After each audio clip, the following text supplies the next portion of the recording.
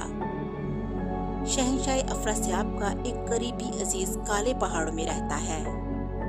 اس کی بھی عادت ہے کہ وہ سر پر پٹی باندھتا ہے، اور شہنشاہ افراسیاب نہ چاہتا تھا کہ وہ بھی ہلاک ہو جائے، اس لیے اس نے مجھے جنگی گھوڑا دے کر بھیجا کہ میں جلد از جلد اس کے پاس پہنچ کر اسے ساری باتیں بتا سکوں، تاکہ وہ سر سے پٹی اتار دے، کیونکہ اسے پٹی باندھنے کا بے حد شوق ہے۔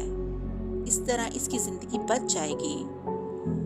مگر تم نے مجھے قید کر لیا، عمرو عیار نے اپنی عیاری کا جال پھینکتے ہوئے کہا۔ اچھا، اگر یہ بات ہے تو پھر میں اپنی پٹی اتار دیتا ہوں، مجھے اس کے باندھنے کا کوئی شوق نہیں ہے، وحشی جادوگر نے کہا، اور پھر اس نے اپنی پٹی اتار دی۔ اب اس پٹی کو تم کہاں پھینکو گے؟ عمرو نے پوچھا۔ کیوں؟ تم کیوں پوچھ رہے ہو؟ وحشی جادوگر نے چونک کر پوچھا۔ اس لیے کہ اگر اس پٹی کو تم نے وہ خاص تیل لگائے بغیر پھینک دیا جو میرے پاس ہے، تو پھر رات پڑتے ہی اس پٹی کو خود بخود آگ لگ جائے گی، اور جیسے ہی اس پٹی کو آگ لگے گی تم بھی ساتھ ہی جل جاؤ گے۔ اس لیے اس پر خاص تیل لگانا ضروری ہے تاکہ تم آگ سے بچ سکو۔ عمرو نے کہا۔ کہاں ہے وہ تیل؟ مجھے دو تاکہ میں اس پٹی پر لگا سکوں۔ تم نے تو مجھے خام خواہ الجھن میں ڈال دیا۔ اگر تم طلسم خوشبا اور اس کے شہنشاہ افراسیاب اور جادو دیوتا کا نام نہ لیتے تو میں سمجھتا کہ تم ویسے ہی باتیں کر رہے ہو، لیکن اب تمہاری باتیں سن کر میں پریشان ہو گیا، وحشی جادوگر نے ہونٹ پینچتے ہوئے کہا۔ وہ میرا تھیلا کہاں ہے؟ مجھے دو، میں تمہیں اس میں سے خاص تیل نکال کر دیتا ہوں، عمرو عیار نے کہا۔ تو وحشی جادوگر نے ہاتھ فضا میں لہرایا تو اس کے ہاتھ میں عمرو عیار کی زنبیل آ گئی، جو اس نے عمرو عیار کی طرف بڑھا دی۔ عمرو عیار نے جلدی سے زنبیل لے لی اور اس کے چہرے پر اب اطمینان کی جھلکیاں نظر آنے لگیں۔ اب اس جیل سے مجھے باہر نکالو، اور ہاں، یہ بتاؤ کہ تمہاری جان تو تمہارے اندر ہی ہے نا؟ عمرو نے کہا۔ تو وحشی جادوگر نے فضا میں ہاتھ لہرایا تو جیل کی سلاخیں غائب ہو گئیں اور عمرو باہر آ گیا۔ ہاں، میری جان میرے جسم کے اندر ہے، میں بہت بڑا جادوگر ہوں، مجھے کیا ضرورت ہے کسی دوسری چیز میں جان رکھنے کی؟ وحشی جادوگر نے کہا۔ تو عمرو نے زنبیل میں ہاتھ ڈالا، اور پھر جب اس کا ہاتھ باہر آیا تو اس کے ہاتھ میں خنجر سلیمانی تھا۔ اس نے بجلی کی سی تیزی سے خنجر وحشی جادوگر کے دل میں اتار دیا۔ تم بڑے جادوگر نہیں ہو بلکہ احمق جادوگر ہو، عمرو نے کہا۔ خنجر لگتے ہی وحشی جادوگر نے چیخ ماری اور نیچے گر گیا اور تڑپنے لگا، اور پھر ساکت ہو گیا۔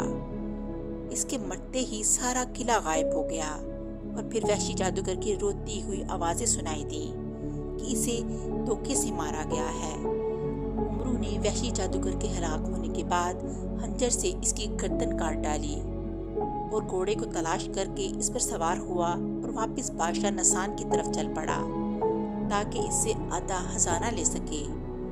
وہ خوش تھا، بے حد خوش۔ اس طرح عمرو کی عیاری سے وحشی جادوگر مر گیا۔